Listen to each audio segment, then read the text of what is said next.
After gathering all general information on our suppliers and products that we're interested in offering, it's important to really look at pricing and accounting for all of the dynamic pricing factors that can come into play whenever we're bringing the product from our supplier to our own warehouse or our own location where we're looking to sell the product.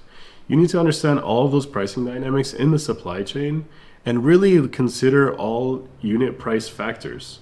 We have to look at what the price of the product was at the origin and the manufacturer. We need to look at the discounts they offer.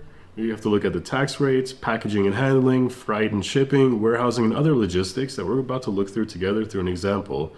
And my running example of a sustainable wood furniture company that I want to import to sell to people in America. So it's going to be important to differentiate between two different types of costs, the origin and the landed costs. And really understand that if a product is initially cheaper, it doesn't mean that it's going to be the best priced product whenever it lands in my warehouse and after you take all factors into account. So going through our example together on the screen, you can see that I'm interested in certain furniture items from 3 different suppliers.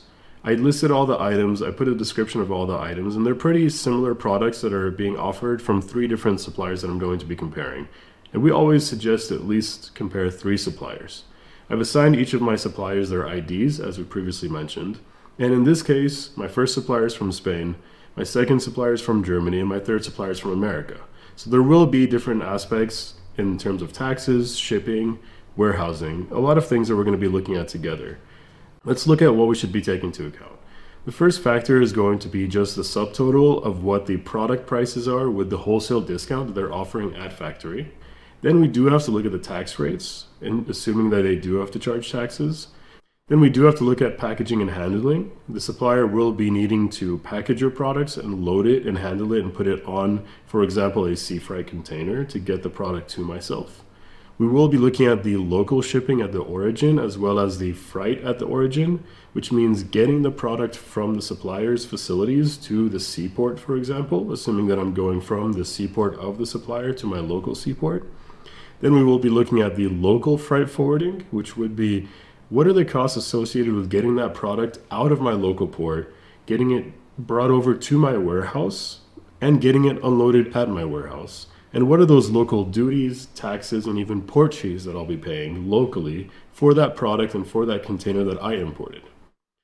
So taking all of these factors into account, we can finally see who is our best price supplier for the products that we're interested in offering. In this case, even though supplier number 3 has a lot of factors that we don't have to take into account, it's not the best price supplier, and we're not going to be looking at him in terms of the best pricing.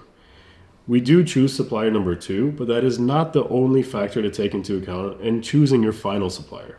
So our next video, we're going to be seeing the scorecard and what are all of the factors we have to analyze and what do we have to take into account to choose our final supplier and your final partner for offering the products that you want to offer for your e-commerce business.